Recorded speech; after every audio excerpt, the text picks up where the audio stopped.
My name is Paul Shelley, and welcome to Galactic Historian. And welcome to another System Survey. This is a sub-series where I look at specific systems and planets in sci-fi universes and discuss their impact on lore.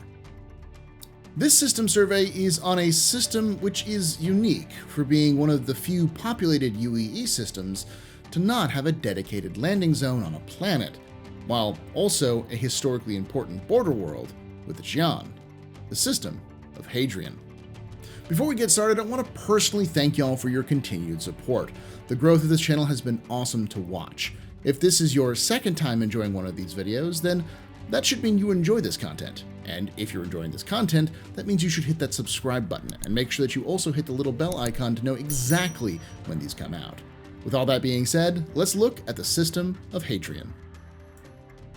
Hadrian was first discovered in 2510, when a survey ship from Pyrotechnical Amalgamated was patrolling Pyro and stumbled upon a jump point. The crew discovered a very nasty system, though practically a paradise compared to Pyro. The system had a red giant star at its center, the hallmark of a dying system. The first planet in the system is a gas planet with a rocky core, though the atmosphere is far too volatile to terraform. The second planet is a Class 3 gas giant, a cloudless, featureless blue orb. Finally, its third planet is a massive gas giant on the edge of the system, with a large, dark spot on the pale planet, giving it the resemblance of a giant human eye, and thus nicknamed the Watcher. The company would name it Nivlin, after the founder of the company, Tromo Nivlin. But because they were already at their limit working with the tough Pyro system, they had no use for this new discovery. Thus, they decided not to claim the system as their own, giving it to the UNE by default. However, the UNE also had little use for the system, as they were looking for systems with potential terraformation, which Nivlin did not have. What the system did have was resources. The asteroid belt between the second and third planets was rich with resources, which attracted prospectors to the region to make their claim. Slowly, the system began to populate with miners, and would follow with small stations being built to support their efforts and provide housing for support workers.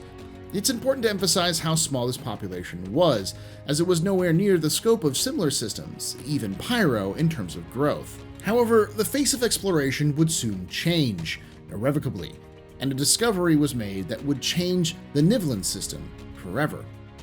At the time, every company was trying to get in on the ground floor of newly terraformed planets, as the rights to these worlds was a gold mine. This is why Pyrotechnical Amalgamated had taken their huge risk with Pyro, and why Gaia Planet Services would take the same risk in Pallas. Gaia sought to capitalize on the recent discovery of Pallas and its planet that had potential for terraformation. So they rushed in without doing any surveys or even registering their purchase with the new UPE. So in 2530, they began setting up their equipment when they were captured by a new species that we would come to know as the Xi'an. This new species wasn't hostile but very standoffish and extremely suspicious of humanity, which meant we weren't welcome in their territory, especially after we attempted to terraform one of their planets. 1 year later, Tisa Niersen discovered the jump point to what would be called the Hador system, only to emerge right in front of a full Xi'an combat fleet. She was not injured, but the message was clear. Humanity needed to stay out of Xi'an's systems. It seemed like humanity had finally hit its outer limits of our exploration, bounded in by all sides by alien forces. However, one explorer was undeterred. In 2539, a nav jumper by the name of Tahunsil Kosoko had just recovered from a crash that had taken one of his legs 8 months before.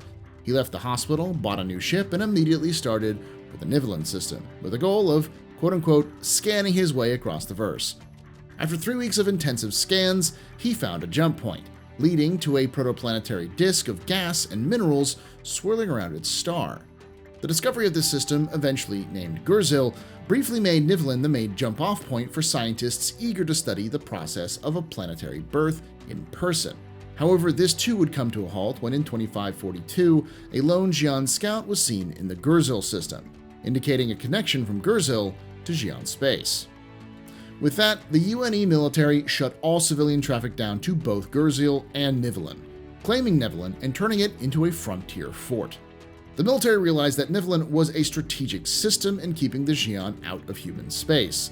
In the process, the UPE renamed the system Hadrian, after the Roman emperor who had built a great wall in the north of England to keep the northern tribes from raiding south, a fitting name to the Great Wall of Humanity against the supposed alien menace. Resources flooded in to find more connections to Xi'an space, but what was found was more connections to border systems like Oya, Castra, and Kiel, increasing the importance of the system as a potential choke point against the Xi'an. The final stage of Hadrian's transformation was the discovery of a jump point directly to the heart of the Eastern Empire, Terra. Hadrian went from the frontline fort to a fortress, defenses covering every single jump point, stations bristling with as many guns as could be fired, and rapid response forces, and labyrinths of mines, all in preparation for the anticipated Xi'an invasion. By the 27th century, the UEE was certain of their defenses, so certain in fact that century a senator would ask the UEE Naval Admiral Les Holston if the forces in Hadrian were prepared. The admiral would reply simply, "I dare them to come." Truly, Hadrian had become the wall to break the Xi'an on. However, history would have a different fate in store for the system. As the Meser era came to an end and a new UEE arose from their ashes, the Hadrian system became a monument to the fear and paranoia of the Mesers. The Xi'an never attacked and seemingly had no desire to, so as relations improved, the demilitarization of the system began. Civilians were allowed into the system for the first time in centuries. Unfortunately, while the system defenses were being dismantled, the military deemed the asteroid belt too dangerous, as they had mined the area extensively. So the old economic backbone of Hadrian was no longer viable. However, a new economic opportunity began to open. By the 29th century, trade had begun to open up between the UEE and the Xi'an Empire. With Hadrian's connection to Terra and proximity to Xi'an space, it made a choice destination for any haulers looking to trade their goods between the two empires.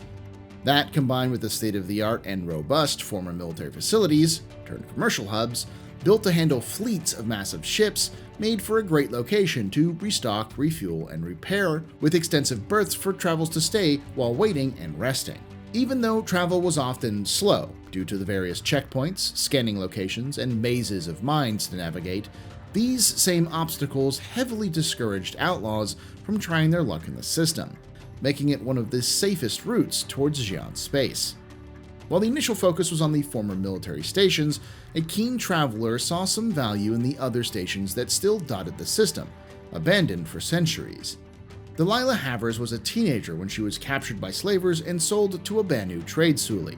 She was put to work as a translator, but thanks to the longer lives of humans, coupled with the Banu practice of allowing their indenture to purchase their freedom, she was freed by the age of 30.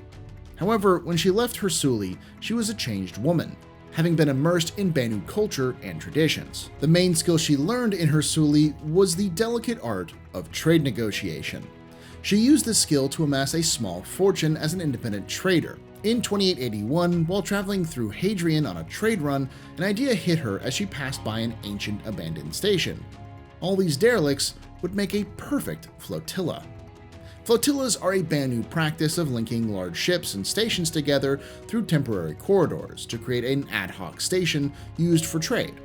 The beauty of the Banu flotilla was the flexibility of them. When a section of the flotilla was too old to be useful, it was salvaged and replaced with a new ship or station. Simple and easy to fix, and often much cheaper than repairing stations and ships beyond their useful service time.